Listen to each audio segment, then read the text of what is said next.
coming tonight, joining us for the Yom HaShoah, the yearly day of mourning the 6 million Jews who perished during the Shoah. This year, we're thinking about doing something a little different.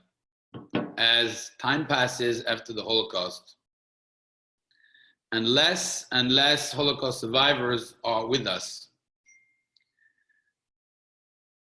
it's time to acknowledge, it's time to seriously have the conversation of the permanent damage in the negative, but also in the positive, what we have learned from the Holocaust. And who better than second generation Holocaust survivors or children of Holocaust survivors who have lived and breathed the same air as their parents, to share with us what it is to be a son or a daughter of a Holocaust survivor. And so tonight we have the pleasure to have with us three friends, one of which is my mother-in-law. And our first speaker is going to be my mother-in-law, Eva Mizrahi. The second speaker is going to be Paula Hertzberg. And the third speaker is going to be Steve Weisz. I was just thinking about the time we're in. We've had old videos going around and seeing the news, etc. I think one of the most humoristic but serious video at the same time was a Holocaust survivor who was sitting on his couch and he was smiling and he was saying, I would like to say a word to everyone. You are all at home, a home that you built your whole house, your whole life. You were dreaming of that beautiful home, and now is the time that you can enjoy it because you're spending a lot of time in it. And you have your family that your whole life wanted to get, and now maybe they are with you, maybe you just see them through Zoom or through some other device, but you could see them. He says, and we are complaining. Let me tell you, I was in a box for 4 years straight. I didn't see the light of the day, the light of the sun for 4 years straight. When I had a piece of whatever I could put in my mouth, I had no idea when was the next time I was going to have something else in my mouth. So he smiled, he was very cute, and he said, don't complain, really. Think about us. This is like heaven. This is paradise. You're sitting on your couch with air conditioning if you are hot, with heater if you are cold, with food, Baruch Hashem, in your pantries, in your freezers. You have family at the tip of your fingers. You could call them. You have all the comforts of the world, and it's going to be only for a few weeks. Don't complain. Please remember us. I think it's such a tremendous and powerful word that I heard, probably the most inspiring video I saw in this whole time that we've been watching all the shtuyot of the world. This was meaningful. So without any further ado, I would like to invite our first speaker, but just before that, I'm going to explain to you how the program is going to go. Each speaker is going to have approximately 15 minutes. At the conclusion of a 45-minute presentation, some questions are going to be read to the speakers. Throughout the 45 minutes, whoever has a question and would like to ask a question to any of the three speakers, please type a message on the Zoom to Magen David Surfside. The question will be filtered to Magen David Surfside only. The questions will be filtered and asked at the conclusion of the last speaker, Steve Weisz. We will not announce the name of the person who is asking, so just type whatever your heart tells you to type and ask questions. Without any further ado, we'd like to invite our first speaker, my mother-in-law, Mrs. Eva Mizrahi. Okay, hi to everyone. On the first place, I ask for forgiveness if my English is not so clear, it's not my language. My first language is Spanish, but I'll try my best and I'll try to use the right words. I would like to thank for this opportunity to Rabbi Koskas to invite me to do this. I never did it. I'm not used to speak on such a nice and important audience, but thank you so much. First of all, I would like to start saying a little bit about my family. Both my parents are Holocaust survivors. My father was from Munkach, is a very important Hasidic group, even today in New York. They spoke at home Hungarian, Czech, Yiddish. Then I don't know a lot about my grandparents. I know that they were a very important family in Munkach. Especially, he had also a brother-in-law that he was the advisor of the Munkacher Rebbe. My father never spoke about the war. He was quiet when we did speak in the table about this. He never said much about the family, and we never knew anything about the family. My father was the only boy with 4 sisters. Nobody came back from the war. No parents, no sisters, no brother-in-laws, no nephews, nobody came back. My mother did have 10 brothers and sisters, and she didn't speak in the beginning. I don't remember when I was little speaking about the war, but then she felt like it was an obligation that she had to leave something about what she lived when she was in the war. And especially in the last maybe 10 years, she started speaking about what happened in the war. When they came back, my mother went back to her house. She went back to Czechoslovakia. She was from Hust or Hist. They call her Hist, but you can call her Hust. Depends which kind of Yiddish you speak. And she went back, and the house that was in front of the post office was a very big house, and was occupied with Goyim and a family, so they didn't even go in. She didn't say anything. She turned and she left. She had memories from her house that they had like a water place where they took water, that not every house had it. My grandfather didn't want to charge for that water, and whoever wanted to come and take, they could come and take how much water they wanted. My grandfather was a big Talmid Chacham, from what my mother, my aunt says, and even he also worked. And my grandmother, she had 10 kids. My mother side, they came back 6. 2 were in Israel, 2, the oldest 2 ladies were in Israel, 2 in Melbourne, Australia, and 1 in New York, and my mother. My mother, after she went back home and she couldn't get in, she came back to Paris. There she met my father, they got married, they had a baby. With that baby, my oldest sister, they moved to Brazil. My other sister was born, and I was born, and then we moved from Brazil, Sao Paulo, we moved to Argentina. After 20 years, my mother used to write letters with my aunts and uncles. She knew that they were alive, they knew that she was alive, so they kept on writing letters.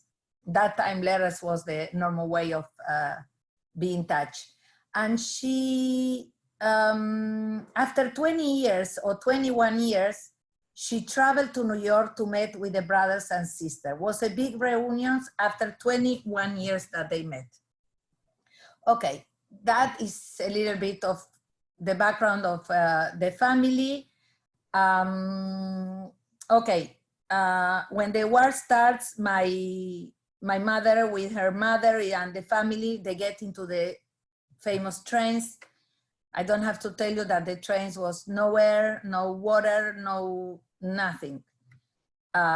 When they came to Auschwitz, my grandmother was taken away from her daughters, then was 2 daughters, and she had a piece of bread that she brought with her. And she gave the piece of bread to my mother, and she said, Bailey, take it because you're gonna need it much more than me. And that's how everything started. She never saw her mother again. Okay, comes the selekcja. You know what is the selekcja? They had to start in the mornings on a row in the freezing weather. And my aunt was very young. She had, I think she was, I don't know if she was 12 or 14. I never knew exactly. I'm very bad with memory, but she was very tall and she had glasses. She couldn't see very well. So to have glasses, it looks like they didn't want this kind of travel. So the glasses, the people that they had glasses, they took them away. So to save my aunt, my mother that had a piece of bread with her, she put those glasses, she took away the glasses from my aunt's face and she put it inside the bread. So when they came to her, she was saved. My aunt, till today, she says that's why she's today still alive, because my mother saved her life with the glasses. My mother used to say that they slept, you know how they slept, but they were like 4 or 5 in one bed, that is, were only wood sticks, no bed. And whenever one was turned to one side, all of them, they had to turn. She keeps, I don't know why, but she kept on telling this story, how she always remembers about the way they were sleeping. Another thing, another story that she always has is that now that we just went through Pesach, she said that Pesach, she couldn't eat bread. It's something, even was pikuach nefesh, because they didn't have anything to eat, they were starving, she couldn't eat the bread. So she kept every bread that they brought her in the mornings, she kept on hiding it. So the 8 days, she had 8 pieces of bread. After the 8 days, after Pesach, they didn't know exactly days or time exactly. What she thought was Pesach, she took out all those pieces of bread and they were full of mold, and they were green, blue, green. She couldn't eat it, but she cut it and she ate it like was heaven. For her was so important. Today they say that that bread that they had, people that they had bread with that mold, it was like a penicillin that saved them from a lot of sicknesses, a lot of illnesses after the war. Maybe it's true, I don't know. Nobody knows what is true or what is not. What I do know is, I don't know why, I don't have the reason, nobody could explain me, even I asked, why people from the war, Baruch Hashem, they lived for so long. They had really a long and good life. I don't know why. I don't know an explanation, I don't know, but that was my question to everyone for a long time.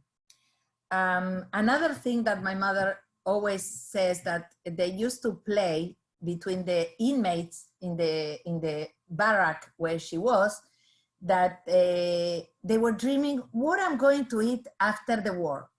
I'm going to eat, I don't know, bananas, or I'm going to eat a chicken with potatoes. And they used to dream about food, and they used to play like they were cooking, and I'm adding this and I'm adding that, and the food is ready. And it's like they were breathing the smell of the food, even they didn't have what to eat. She also told me that once they were eating something that was like some kind of pasta, or I don't know what, that besides the soup that they used to give her, they brought something and the plate was going from one inmate to the other one. And my mother was very, very picky, like she couldn't eat from that. And one of the girls said, Bailey, if you don't eat it, you're gonna die. You have to eat. There is no question.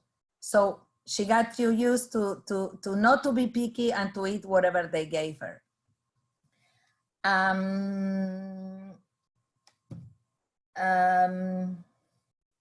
My mother never wanted to go back to Auschwitz. She said that there is no need. She would never go back to Poland for nothing. I always had a dream. Maybe she said it so many times that I always had a dream that I'm going to Auschwitz. I want to go to Auschwitz and I want to go to Auschwitz. And after I got married, I told my husband, one day when all the kids get married, I want to go to Auschwitz. Well, I didn't have to wait for everyone to get married, but came to the chance that was a group traveling in Mexico to Auschwitz, to Poland, to Germany, and was a very big, a very known person that was leading the group. So I told my husband, and my husband told me, let's go. I called my mother, I said, Mommy, I'm going to Auschwitz. No, you are not. You are not supposed to go. You can't go. There is no way of going back there. What do you want to see? There is nothing there, only dead people. I said, okay, Mommy, she shouldn't be worried. I said, okay, I'm not going. But I did go. I took the plane. We took the plane, me, my husband, and one of my sons that he teaches about the war. We went, and a few days before going into Auschwitz, that was the last stop, I called my mother and I said, Mommy, I need to know the number of your barrack, I don't know how you say it. And she gave me why. She told me, Mommy, I am in Poland and I'm going. I'm crying just of thinking. She gave me the name. She gave me the number, was 16C. And I told, when we got to Auschwitz, I told the rabbi that was leading, the person that was leading the group, I told him that I need to get to 16C. He told me, don't dream, because all the barracks are not still standing there.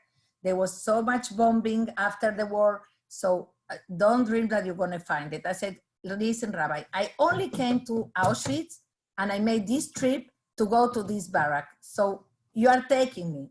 Even there is nothing there, I have to be there. So when we got there, the kids, the people that were on the group told me, Eva, don't even ask him. Run away, go away. The bus won't left without you. Just go and look for it. When I was going backwards with my husband and everybody was in front, so he shouldn't see us that we were going away from the group because you weren't supposed to do that.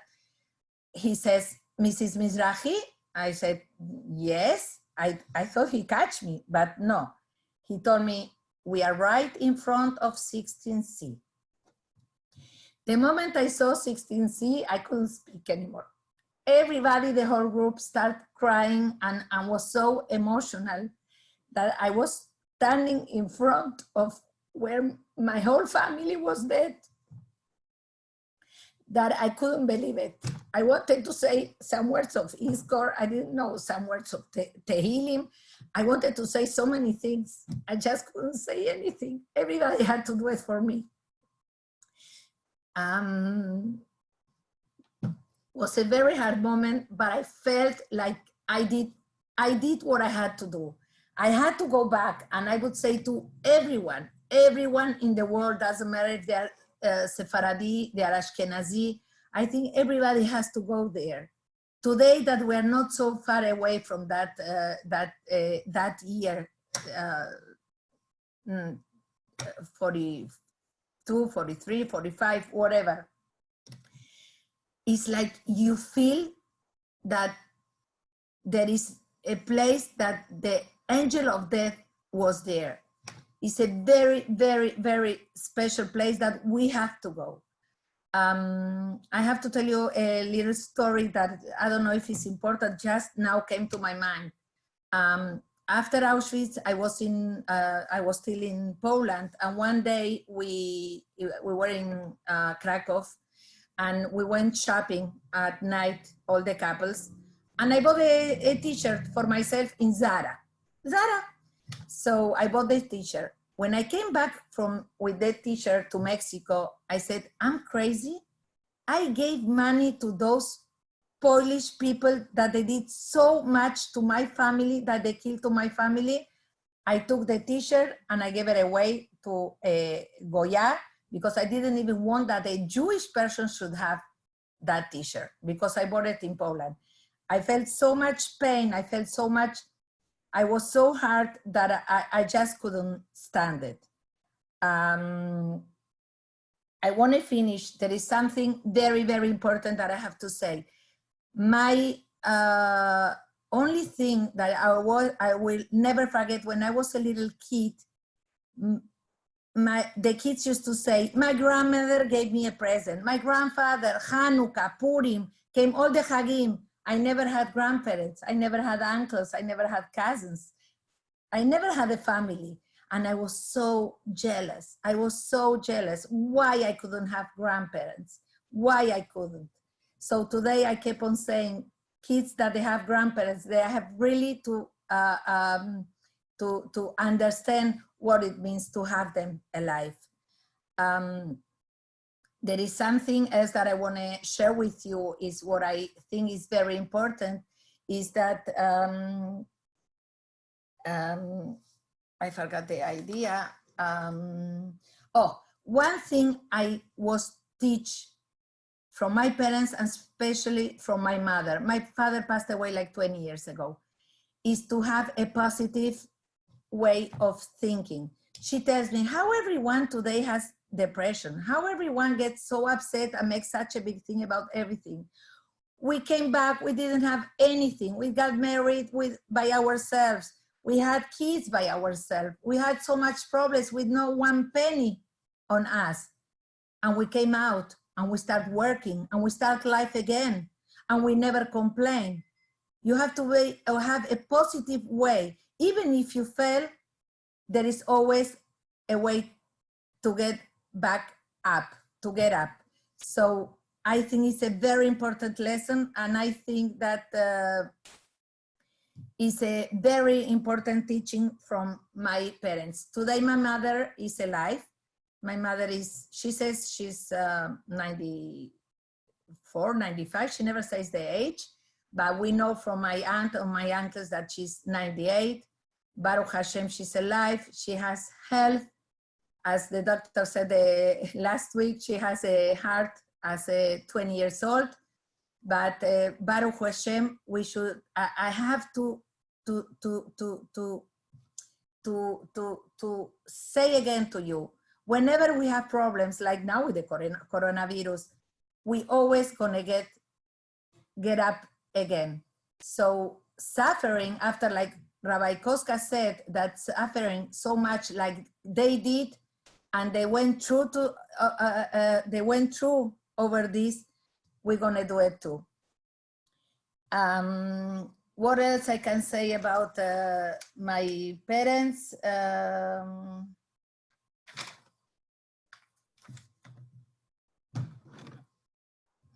I still have time, Rabbi Koskas? No? Okay. So thank you. Thank you for this opportunity, and thank you for this chance.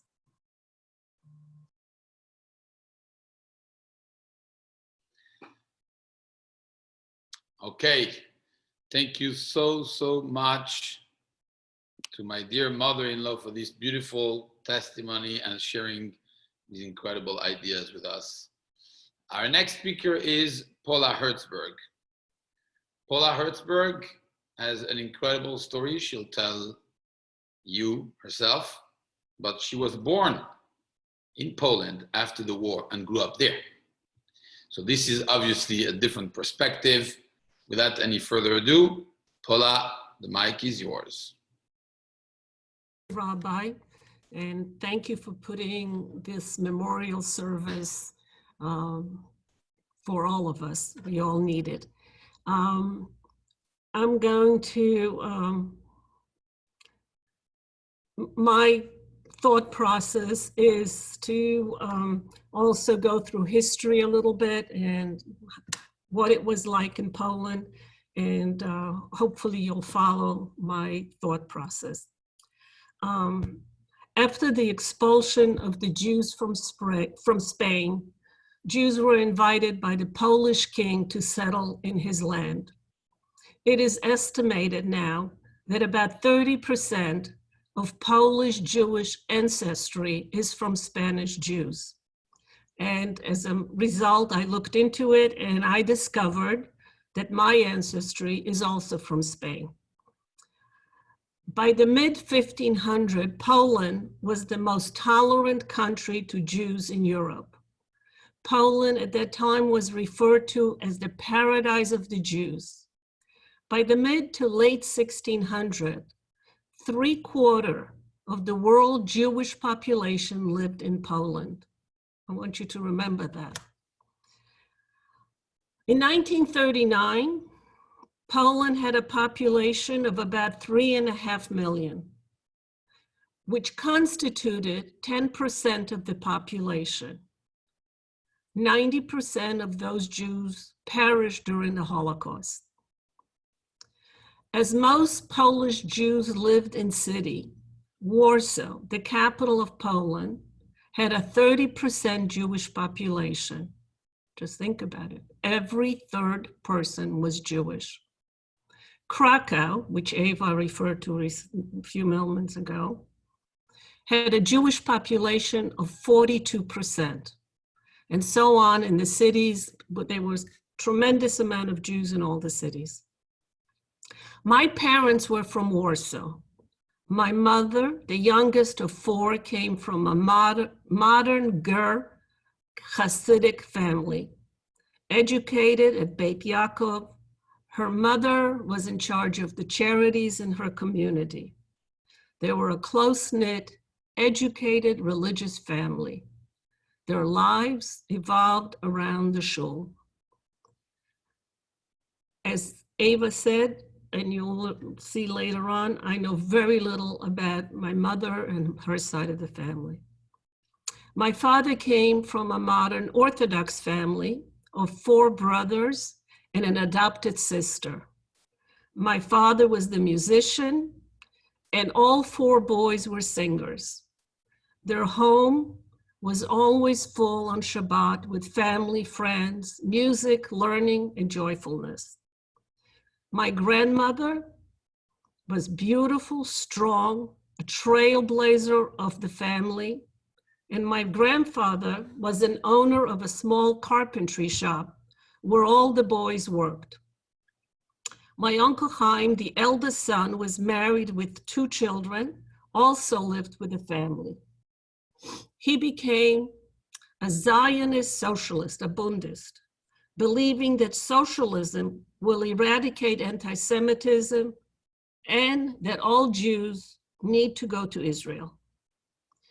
My maternal grandparents, their daughter, husband, and 3 children also lived together. We know that in 1939 or 1940, they were rounded up and placed in the Warsaw Ghetto. They all died either in the ghetto or Auschwitz. We have no record.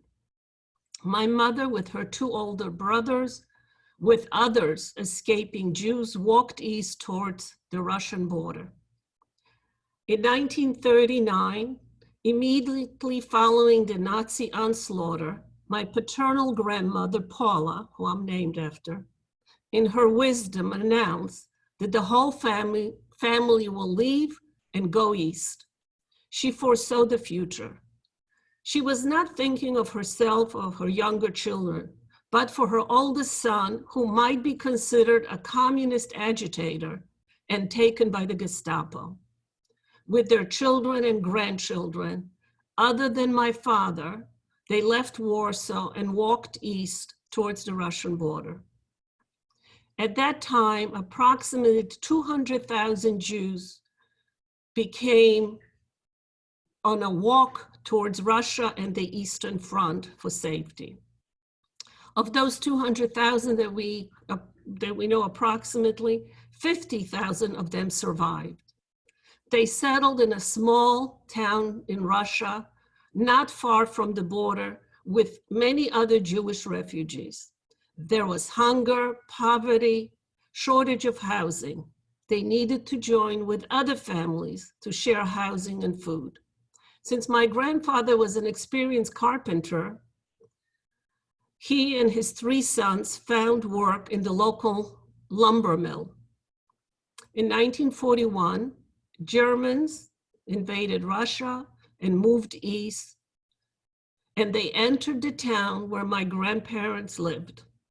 They rounded up quickly all the able working men and made them dig ditches.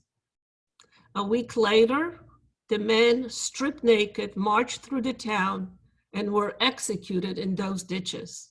My grandmother and her children witnessed the slaughter of her husband and father, with all the fellow Jewish men in town. About a month later, the women and children were rounded up, stripped naked, paraded through town to the same ditch and executed.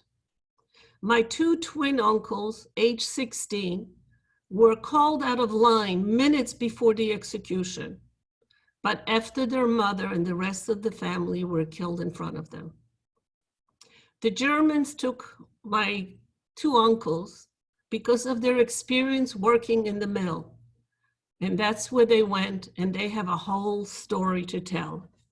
And the rest of their fascinating and emotional story can be read in a book that was only a month ago published called Resistance, Memoirs of Isaac Hertzberg by Audrey Hertzberg. And my uncle, my beloved uncle, I lost recently. My mother and father and their families knew each other from the area where they lived in Warsaw. At the age of 18, my father was drafted to the Polish army. Upon the invasion of Poland by the Germans, he quickly realized what was happening. He discarded his Polish uniform, dressed in an old farmer's work clothes, and defected. Over 4 months, he walked at night east towards where his parents were. In his escape and journey, he experienced starvation, fear of being exposed by the local farmers, or being caught by the German. And here I'm going to give you a little story that he shared with me, one of hundreds, because my father was a storyteller. He was very sick and hungry, so he decided to sneak into a village and maybe somehow find water and food. There, however, he was caught by a German soldier and brought to the center square of the village, where he was placed near a group of Hasidic men sitting against a wall. My father was placed opposite them. As it happened, the soldier who called him was called away by the other soldiers, and he left him. As they were executing those Hasidic men, in the confusion, another soldier came towards my father, looked at his dirty, ripped farmer's clothing, and yelled at him, "Weisz," in German, meaning, "Get out of here." He was mistaken for a local farmer observing the killings. My father thought it was a miracle, and he never forgot that part, and he always said it was a miracle. My mother made it to the Russian side about the same time as my father. They married a few months later. In early 1940, the Russian government policy was to force citizenship on those refugees. My parents refused to accept the citizenship as my mother was pregnant. She was longing and wanted to go home back to her mother. She had no knowledge what was occurring in Warsaw, as there was no news from the Russian part of the government. However, by refusing citizenship, they were punished. This all occurred a few months before the killing of my grandparents and their children. My father and mother were arrested by the Russian forces and shipped off in a cattle train to Siberia work camps known as Komi SSR. There, they were in forced labor, chopping down trees, starved, freezing, along with the other prisoners and with the local population. Death was an everyday occurrence all around them. Since my father was an experienced carpenter, a singer, a musician, the local Russian forces took a liking to him. They they took him to the army to go with them to the front to fight the invading Germans. My mother was pregnant, very sick and starving. He made a deal with the local commandant, the head of the local militia, that if he would give my mother once a month a kilo of bread and some milk, he would go with them. And the deal was made. As my father was leaving my mother behind, he gave her the following instruction. When the bread arrives, cut it into 30 pieces. Eat 1 slice of bread per day, but no more, no matter what happens. The life there for my mother was unimaginable. At the age of 20, she turned all white, lost most of her teeth, and lost her emotional abilities. She almost never spoke about her struggles or told her story. For the rest of her life, silence was her constant companion. My brother was born in 1940 in the Gulag camp with the help of another lady prisoner. With my mother's strength or stubbornness or sheer miracle, she and my brother survived. Months later, my father returned as the few lucky ones, as millions of fighters died at the German-Russian front. In 1942, as a Polish citizens, Russia released the prisoners and allowed them to leave Siberia. They and other prisoners trekked and found themselves in Kazakhstan. There, my mother found her 2 older brothers who also survived Siberia prison camps. Hunger, starvation, and death had no borders. They cooked weed and with that fed themselves and my brother. They had almost no clothes, no diapers, no roof, and no other food. At the end of 1944, my parents, with baby in arms, with other Polish Jews refugees, started to walk west. It was with sheer heroic determination that they eventually made it to Poland in 1945, just as the war ended. Upon arriving in Poland, they encountered pogroms and killings by the Polish people and gangs. The Polish people were afraid of giving up the confiscated Jewish homes and their content to the returning Jews. My parents' miracle was once again given to them by a local village policeman and his wife. They took them in and hid them in the attic for months. And with the help of that couple policemen, my parents settled, got a job, and kept looking for family. That was their main pastime for the next decade. And I was born at that time. To my father, the idea that everyone was dead, especially his mother, was inconceivable. He looked for family, friends, schoolmates, or any member of the family till the day we left Poland. In 1948, Stalin instituted accusation of power of abuse by the Jews. My father, in 1948, was arrested and jailed for 2 years, where again, starvation and deprivation were his daily life. Once a month, my mother would trek all night to deliver food and books to my father. The only food he received was the food my mother brought him once a month. While in prison, with the books my mother gave him, my father educated himself and became an economist.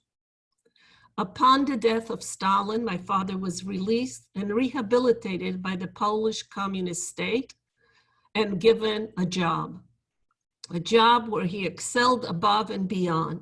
Within a few years, he became the chairman of the largest meat manufacturing enterprise in Eastern Europe.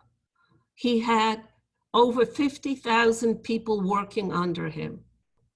In 1956, Poland had a population of Jews of about 30,000. But after the Sinai War, the Polish government instituted anti-Zionist campaign, which really was an anti-Semitic campaign. And with the insistence of Russia, the Polish government instituted purges and persecution.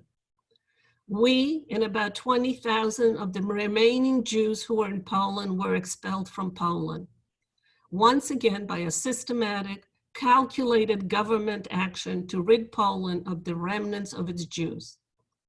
Only 11 years after the end of the war, Jews again were persecuted in Poland. The world was silent. Israel came to the border for our rescue.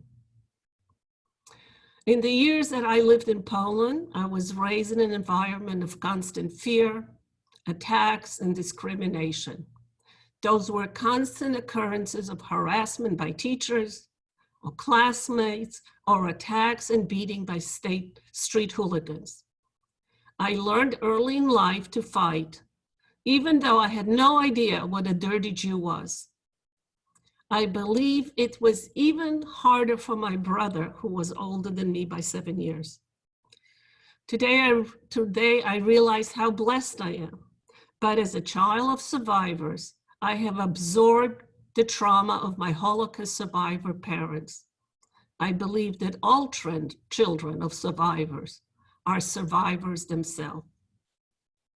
Today, as I read the echoes of past hatred revibrating from many sides here in the United States, somehow blaming Jews for the creation of the coronavirus epidemic, I find myself also fighting those debilitating inherited memories and fears.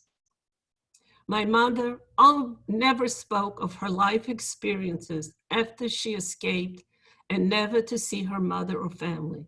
She seldom smiled, seldom found joy, and seldom found the need to hug me. Her most spoken comment was always, "You do not understand, and what are you complaining about?" She mistrusted most everyone and never felt comfortable, except in the company of other survivors. She lived till almost 102 to have acquired a quiet, secured life, see grandchildren and great-grandchildren, educated herself in literature and politics, and appreciated the miracle of a Jewish homeland. My father, behind his jovial and high-spirited smiles, lurked a painful past, a past that was filled with sorrow, often exhibited by nightmares and screams in the middle of the night. He always kept looking over his shoulder and always, always remembered his beloved mother, father, brothers, and family members and friends. He found extreme joy in finding his twin little brothers who survived as partisan fighters in the woods. He found life to be full of excitement. He and my twin uncles were the storytellers. He entertained family and friends with singing in his most beautiful operatic voice, played numerous musical instruments, the harmonica, accordion, piano, balalaika, just to name a few. He expressed love to all people who came into his life, and people loved and respected him back. He accomplished an amazing career under the communist regime and built a successful business in Israel and here in the United States. He lived to see a strong and forward-looking Israel, play with his grandson, at that time an only grandson, and won many chess games that he bragged about constantly. He died much too young, 35 years ago. He was an unusual man for unusual time. For me, although I was never personally hungry or party to the horror, terrified of governments, I always feel that I too had come out of the Shoah. I harbor struggles, worriness. I always try to squash the pain that was passed to me by my parents. I, like them, struggle with trust. I have never been allowed to forget hunger or deprivation. I have never been allowed to forget the destruction, the constant disruption of leaving the country of my birth at a young age, leaving again Israel, moving and relearning the languages and custom at numerous times in my life. I have not been allowed to just be carefree, joyous, and mindless. My life is filled with history and stories. I am always prepared for any culinary eventuality. My pantry is always full to the brim. The refrigerator and freezer are always overflowing. My kitchen has dishes and utensils for every possibility. The freezer has containers of cooked food and every kind of soup for an emergency. My door is always open and welcoming. On a moment's notice, I can feed 10, 12, 14 people with all the love that I can muster. Unlike my American friends' homes, in my home, no unusable item or edible morsel goes to waste. Fear of hunger and waste is in my blood.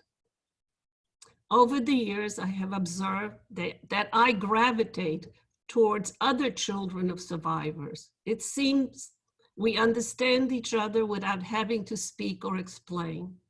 We understand our craziness, insecurities, and needs. I like to believe that we, as the children of survivors, are also able to forgive easier. From the depth of starvation, unbelievable fears, and death, I have been given gifts beyond my dreams, and I have achieved more than I could ever dream of any dream. From the pain and loss of my parents, I received strength, appreciation for what I have, love for my family and friends, for my country and Israel. My goal in life is to be of help and be sensitive towards others who are in need and pain. From the ashes of Poland to a place in the sun with palm trees and flowers, I can only state that I am blessed beyond my wildest dreams. I thank you for the opportunity to share my story.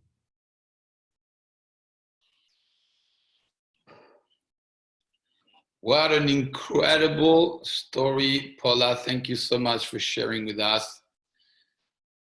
In the meantime, the questions are piling up. My next guest speaker is Mr. Steve Weisz from New York. Please, Steve, the mic is yours. Well, good evening. I think I'm going to have a hard time in being able to compete with Paula's compelling story, but I will try. Actually, it's the first time that I ever publicly speak about being a Holocaust survivor's child. But since Rabbi Koskes is very near and dear to me, although he's a relatively new friend, and he asked me, so I decided I'll give it a try. So here it goes. My name is Steve Weisz, and I'm a son of Holocaust survivors. My father was a graduate of a work brigade which consisted of 600 Jewish forced laborers who were transported by train from Hungary to Ukraine. Only 30 survived that hell and returned to after the war. Whilst he was there, his first wife and child were gassed in Auschwitz. My mother and her siblings and her mother were on a transport to Auschwitz in 1944, where upon arrival, my grandmother was immediately sent by the cursed Dr. Mengele to the gas chamber. My mother and two sisters were inmates in Auschwitz and its 5 satellite labor camps and were liberated on January 27, 1945 by Russian troops. Only 7,000 inmates survived in Auschwitz to see the liberators. My mother and her 2 sisters were there. My mother's 4 younger brothers were murdered in Budapest and are buried there in a mass grave. My mother's father was lucky in that he died before the war and is buried in Dunajska Streda in Czechoslovakia, and I was able to visit his grave. So this is the background into which my brother and I were born. There are many stories of survivors that have been recorded, and the scale of the magnitude of the Nazi crimes are well documented. So there's no need for me to dwell on that. If I understood Rabbi Koskas correctly, the purpose tonight is here to describe how their past affected us, their children. So I grew up in Vienna, Austria, in a small community of about 150 families, all refugees led by a wonderful rabbi. Not one of my contemporaries had any grandparents, unimaginable to my children's generation. So we didn't even know what grandparents meant. So we were not jealous, unlike Eva. We had no grandparents, my friends had no grandparents, nobody had grandparents. My first encounter with the Holocaust was the following story. I was about 11 years old and I was going to Cheder in Vienna, where the teacher was a middle-aged person who absolutely believed in corporal punishment, and he used his hands freely to give a beating, sometimes even if you did not deserve it. So one day that rabbi beat this kid, who screamed back at him, "Why don't you hit your own kids?" The rabbi froze for a moment and suddenly started crying, and we heard him all mumbling, I have no kids, I have no one left. Hitler killed them all. Much later, I found out that he had 12 children and a wife, which were all gassed in Auschwitz. I came home, told my parents what happened, and asked innocently, who is Hitler? What's Auschwitz? I got no answers. My classmates also asked their parents, and some of them were told little details by their parents. From that day on, all of us children were interested, and we pestered our parents to talk. Some parents did, mine not so much. But slowly I learned to listen to my parents talking quietly late at night, and over the next 3 years until my bar mitzvah, I got to know quite a lot about the Holocaust and what happened. But the main wake-up call came to me when I pestered my parents that I wanted a bike for my bar mitzvah, and after countless efforts of bugging my father, he burst out, I can't get you a bike, as I cannot take the risk of anything happening to you. And I screamed back at him, what do you mean? I'm 13, not a baby. I can be careful. Upon which he said to me, no, I lost too much to risk losing you as well. Of course, I did not understand it then. I was only 13, but it did leave a lifelong impression on me. The first thing I learned from my parents was the meaning in the Mishnah in Pirkei Avot, Al tadin et chavercha ad shetegia limkomo. You cannot judge a person until you are in his place, have his experience, and experience his pain. There's a famous story of someone complaining to the Satmar Rebbe about a chassid who before the war was religious and not so after the war.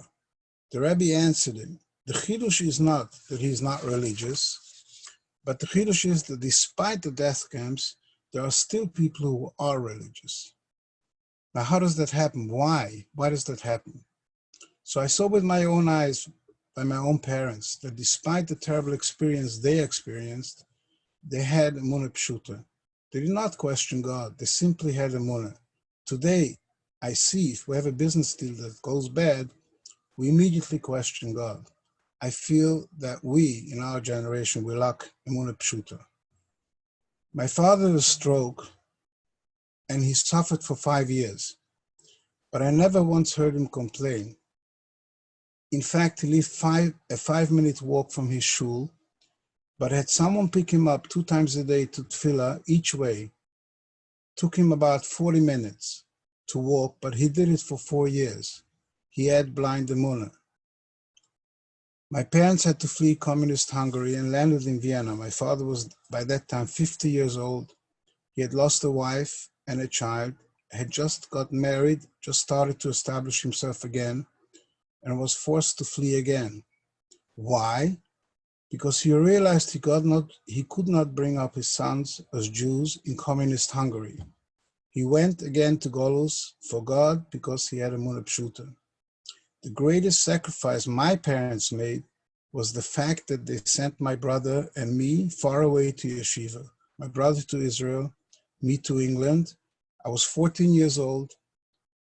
I was shipped off to Gateshead, 1,000 miles away from Austria, from Vienna, a 24-hour trip by train, and crossing the English Channel. Those days, in the 60s, there were no phones. Once a week, a small letter, maybe. And I was a child when I left, and I came back basically as an adult. They sacrificed the time seeing me growing up. Why? Because they had a mother pshuta. They wanted us to grow up, still as Jews. Only much later, when I had my own children, did I realize the tremendous sacrifice that they made for Hashem. I could talk for hours about the stories that I found out later, but since time is limited, I just want to say one story, because basically I want to bring out 4 points tonight. One, the impression that I was left with from their life. Point one is emunah pshuta. The second point, which we talked about, is al tadin et chavercha. And the third point is to love your fellow Jew and sacrifice for them. And on this here, I want to tell a short story that I said over at my mother's funeral. My mother used to tell us, actually, before that, my mother, when she went to Auschwitz, she was a beautiful woman, and they shaved her head and they put her in a sackcloth, and she was in the same bunk as her 2 other sisters. There was a Jewish couple who was in charge of her bunk, and his mother worked in the kitchen, and he was a religious guy. Don't ask me how it is possible. My mother was shorn, shaved. You saw the pictures early on, but he apparently fell for her, and he went over to her and he said, if you promise me that after the war, you're going to date me, my mother is working in the kitchen and I'm going to give you a bread every day. And she got the bread, and she told us always the story that she shared it with her 2 sisters and with 3 other sisters who were in the same bunk as her. My brother and I didn't always believe her, but we said, okay. 50 years after the war, my mother was in Miami Beach together with me in Tower 41. A friend of mine came over to me and said, my mother is here from Montreal. She's an older lady also from Hungary. Why don't we get you and my mother together to sit and talk? So they sat down together, and a few minutes after that, we heard screaming and crying. To make a long story short, it turns out that that lady was one of the 3 sisters that were sustained by that bread that person who wanted to date my mother gave her every day. So here we see incredible Mesirat Nefesh, that in the middle of hell, they had the ability to share with someone else. The story has a continuation, but time is too short to mention that. Now I only brought it up to bring out that point, is to see that even under the worst circumstances, people could be angels and people could be animals. Thank God my mother was an angel.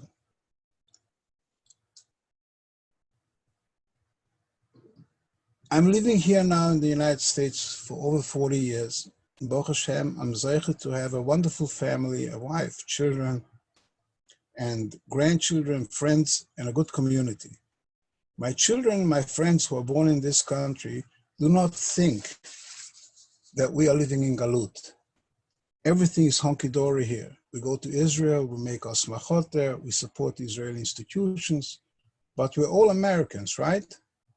No, my friends, we are Yidden in Golos, and we must remember that some of my Sephardi friends believe that the Holocaust was an Ashkenazi problem. No, my friends, let me remind you of Girus Sfard, which was mentioned just before by Paula, that in Girus Sfard, the Jews also were living on a very high standard. They were the creme de la creme of Spanish society, and the rest we know. And we know that the Barbanel, who was the finance minister and the only Jew given the chance to remain, writes in his Sforim that he believes that the reason for Girus Sfard was because Jews believed that it was their homeland and that they were no longer in Galut. Well, God proved them otherwise, didn't it? Germany was the most advanced country in Europe. Jews were emancipated, fought in the First World War in the Kaiser's army. They were top bankers, doctors, socialites, businessmen. And what happened there?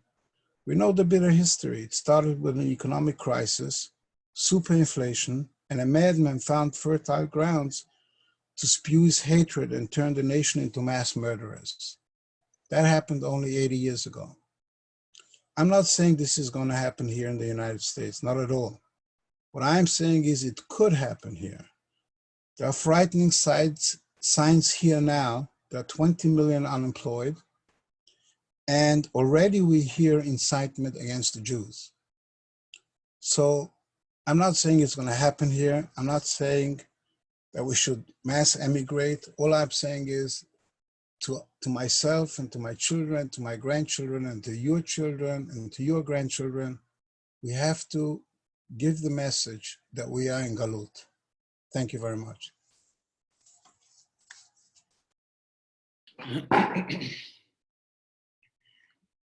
My dear friend Steve Weisz, thank you so much for your beautiful words.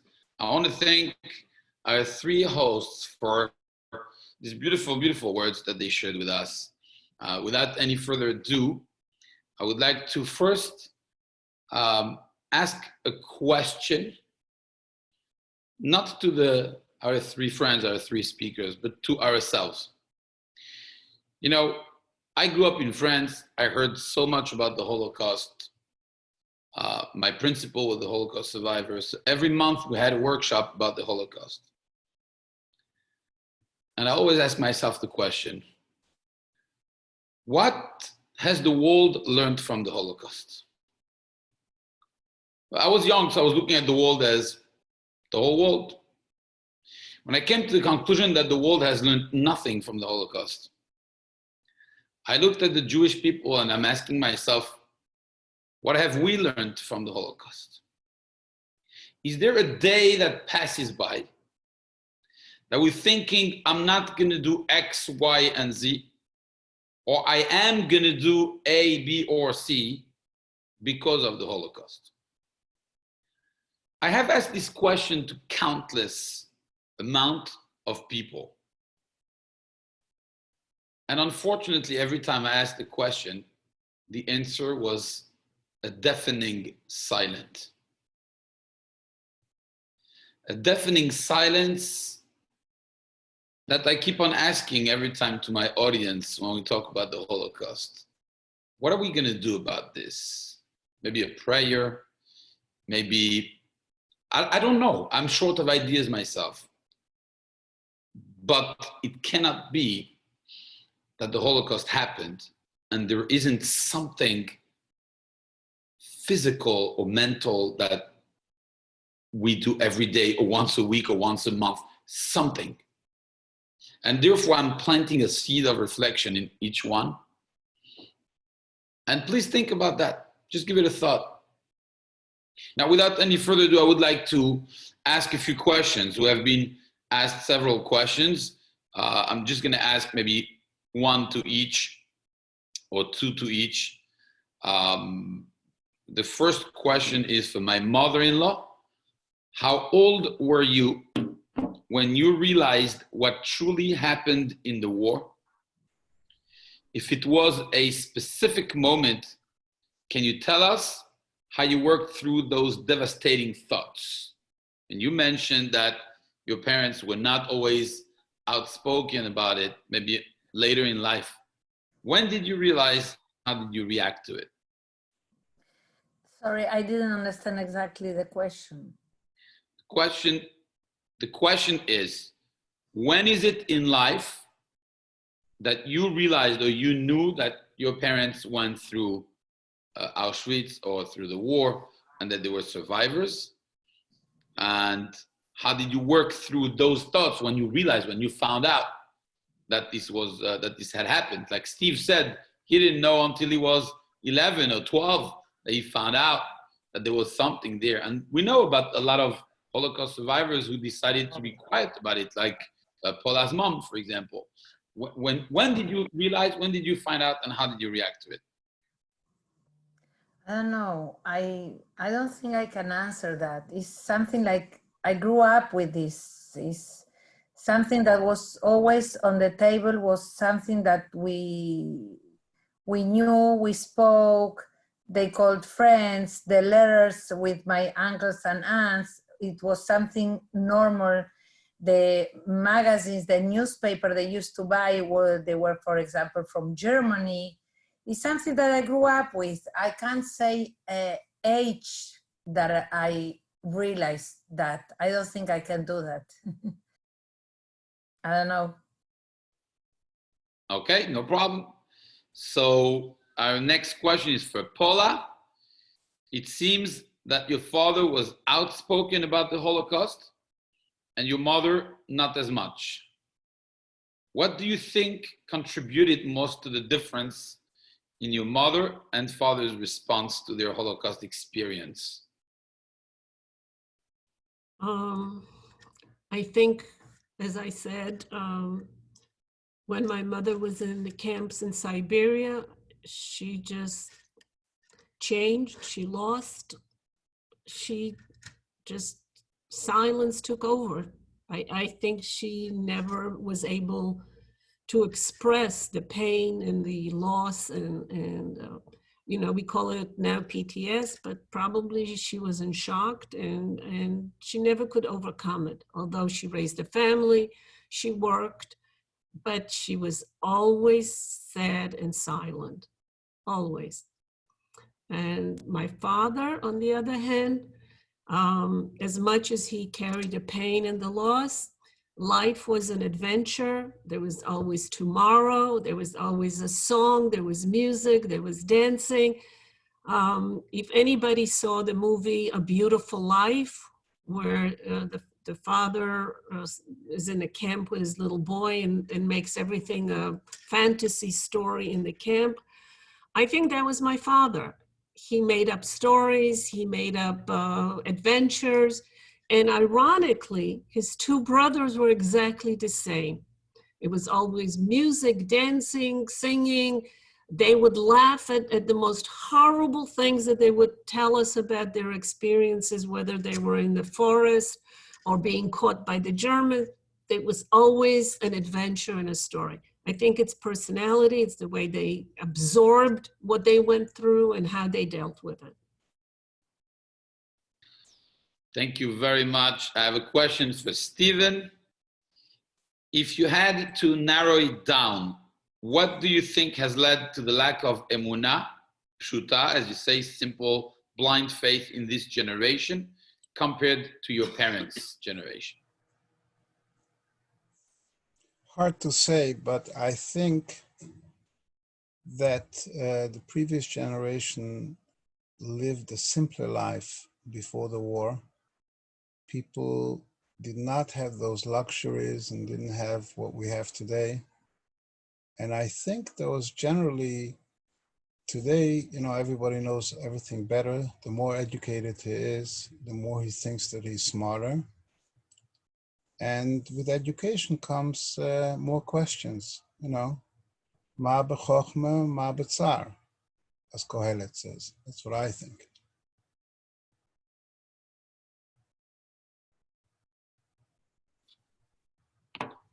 Okay, thank you very much, Steve. We have a question for my mother-in-law. Many Sephardic families have many less Holocaust survivors with their families, of course, for evident reasons. But actually, I was reading about this in Libya. They had problems. In Egypt, they had problems. Many communities have been affected by that, but not as much as the Ashkenazim, of course.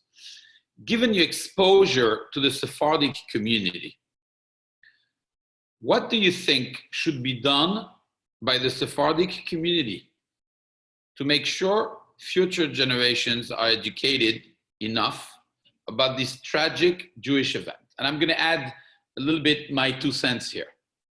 You're principal of a school. Your husband, my father-in-law, is principal of a school. I grew up in an Ashkenaz school.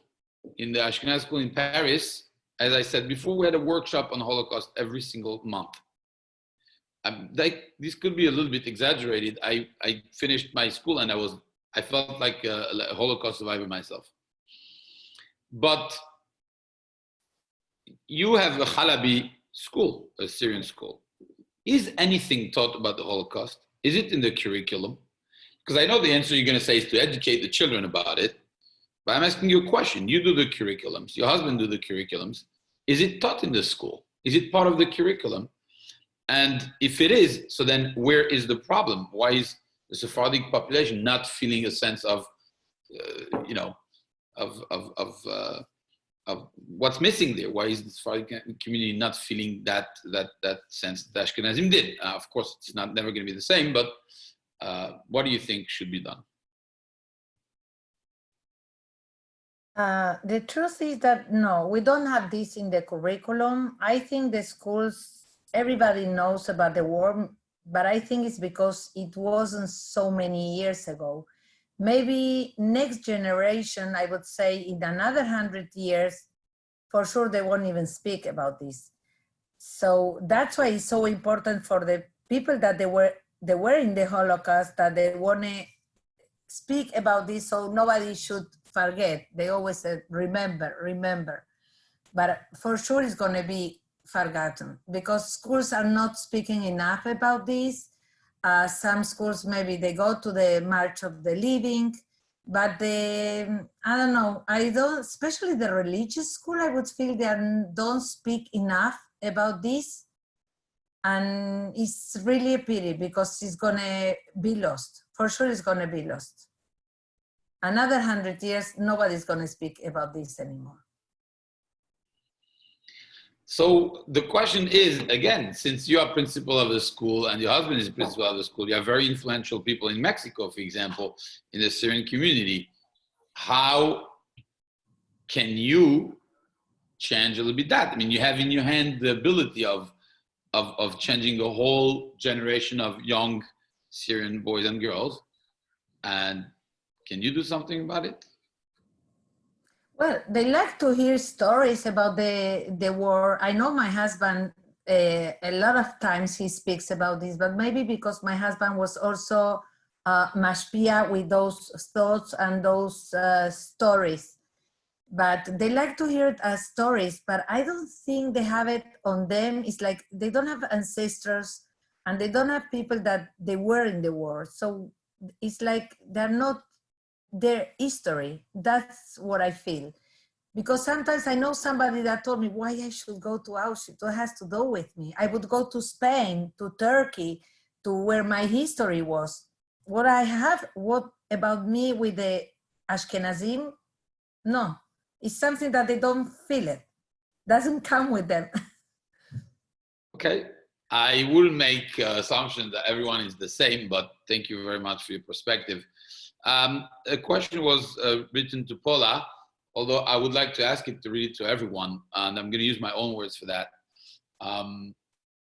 I once heard and read and felt and lived that many times Holocaust survivors either took an extreme position of being always worried for their children and very caring, like Steve said, for example, about the bicycle. But sometimes some felt exactly the opposite, that they were a little bit more distant, even with their kids.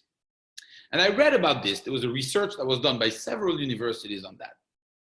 And it was fascinating. They were saying something that subconsciously, the Holocaust survivors having been involved and going through the pain of being separated and separation, subconsciously decided to create less of a bond, or maybe to demonstrate less of a bond, almost like trying to close themselves into emotions that were more cold in order not to suffer again a separation if it were ever to happen. So the question was directed to you, Paula. Did you ever feel that on your parents' side? Sometimes one would be more protective than I would call normal parents.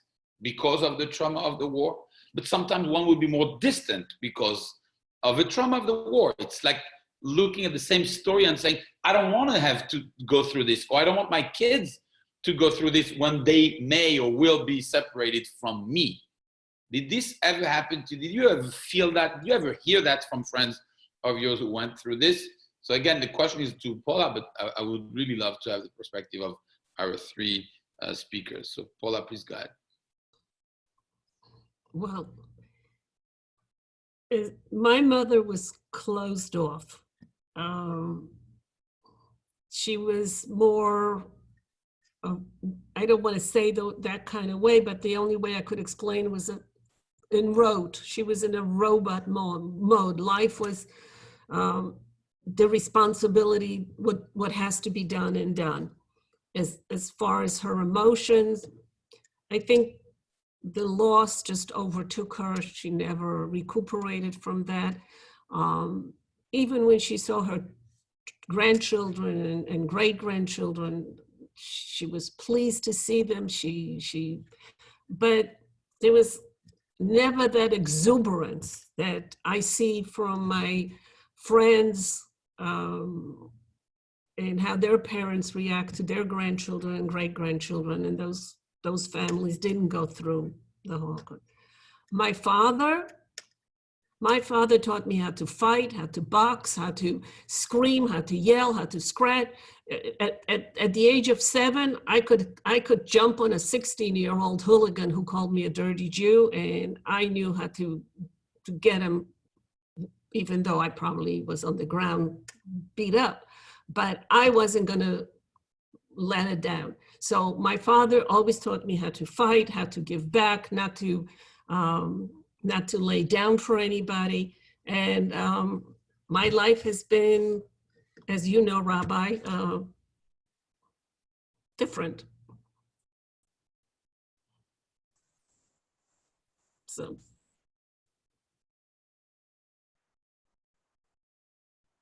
You waiting for me? Yes? Yeah. Okay. So I personally, I experienced, like you say, overprotection, but I have friends who experienced exactly what you say. And there's no, you know, it's many different people react in many, many different ways. But going back to the question that was asked of your mother-in-law, I feel I have to say something. Just want to make the point is that the key, I saw in a sefer once that Zechira is the prerequisite for the Geula. In order to have redemption, we must remember, and the only way we can remember is by teaching history to our children.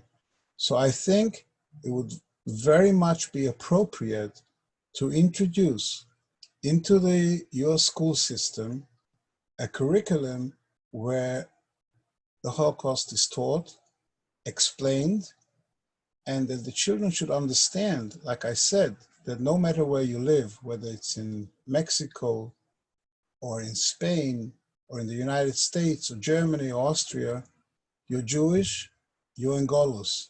The fact is, Esav, Soiner, Yaakov, and we are in Golus. And our children have to know our history, and it has to be taught. Because not everyone is like our generation, that we went at night, we went to sleep with big books to read up on what happened there, because our parents were not ready to talk to us. And that's how we know everything. So I really feel very strongly that there should be, in every school, not only in a Sephardi school, but also Ashkenazim, which they have already, there should be a Holocaust education program explaining what happened, why it happened, to give the background. And it's not the first time that it happened. It happened in Spain, and before Spain it happened also. And who knows what's going to happen. Okay, thank you very much. Paula wants to say something, apparently. Yes. May I? Of course. I don't know for what reason, but of course, recently I sort of, I've always went to a small Sephardic synagogue. Now I've been adopted by the Cabasso family, and I am there and I observe their family and their interaction. And part of me is jealous, painful, watching this gorgeous, magnificent, extended family that I never had and never will have. But I'm also constantly putting pins when I speak to them, and they'll say, the Syrian way or this way. And I always keep saying, there's only one way, it's the Jewish way. And we are such a small percentage of Jews. One of the things that I've learned recently is that before the war, we were 16 million Jews. Today, we're only 14 million Jews. We still haven't recuperated from the killings. So I like to live long enough that we are one community. We can have different customs and different foods and so forth, but with that we call each other all the same. We are not Sephardic, we're not Syrian, we're not Polish, we're not Russian, we're not Spanish, we're all Jews. And no one asked us where we came from when they were taking our families away. So I am hopeful, because I see that I see the children and grandchildren of my friends in Brooklyn. They're learning. They're learning. Some of them even speak Yiddish. So I find it fascinating, and I love it. And I hope that I've been reading about the Arab world, the Jews of the Arab world. I want to know everything what happened there. And I hope that they want to know what happened to us too. Thank you very much. I want to go back to my mother-in-law with just the question I asked before. Did you ever experience that difference between like too much love or too much protection, and on the other side, a little bit of distance? I think it was a very normal, regular home. But somehow I feel that maybe it was like like they were always scared that something is going to happen. Like they were scared that they're gonna lose somebody, or they're gonna lose again somebody that they love. I think I lived with that feeling. I think so. Okay, thank you. We have a lot of questions. Unfortunately, I have to ask the last question for tonight. Is going to be for Stephen.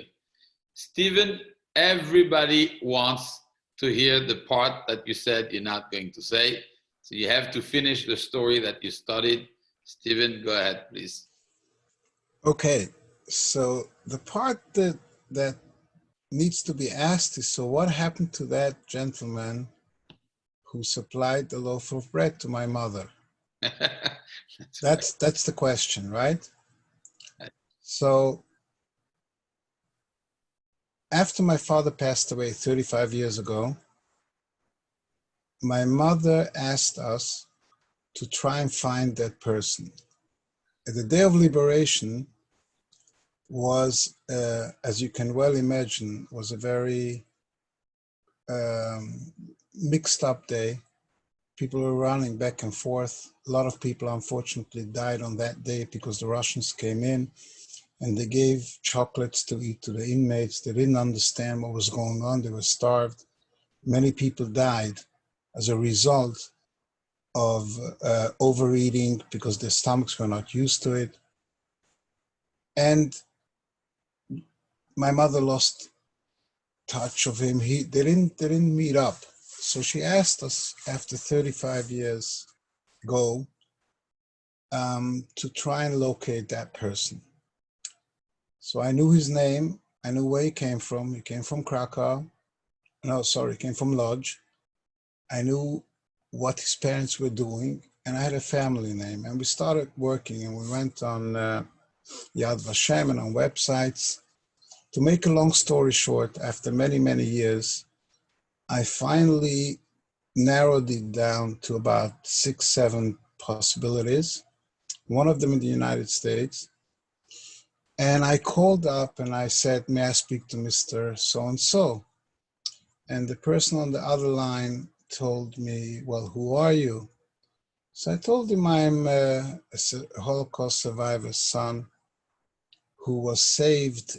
My mother was saved by this person, and I wanted to just talk to him. And the guy said, you know, unfortunately, we just got up from Shiva, my father died. So that's the end of the story. Well, I want to thank our three guests, my mother-in-law, Paula Hertzberg and Stephen Weisz, for their courage, for coming forward. I spoke to each one personally before, trying to organize, and every one of them expressed how emotional this could be. And thank you very, very much for sharing your deepest feelings with us. It's been an incredible journey into this new way of celebrating, quote unquote, Yom HaShoah, because now it's going to be your turn to pass on the torch of memory to the next generation. And so on the name of the whole community and everyone watching, I want to thank you. I want to wish everyone Besorot Tovot, and Bezat Hashem, and we come out of the struggle we are in. Thank you again. I want to thank Kobi Asaraf for putting all this together, for giving those ideas also, being behind everything discreetly. Thank you, Kobi. Thank you to everyone. Have a good night. And we'll see you on Thursday night for the Shabbat class. And you want to know what's fascinating?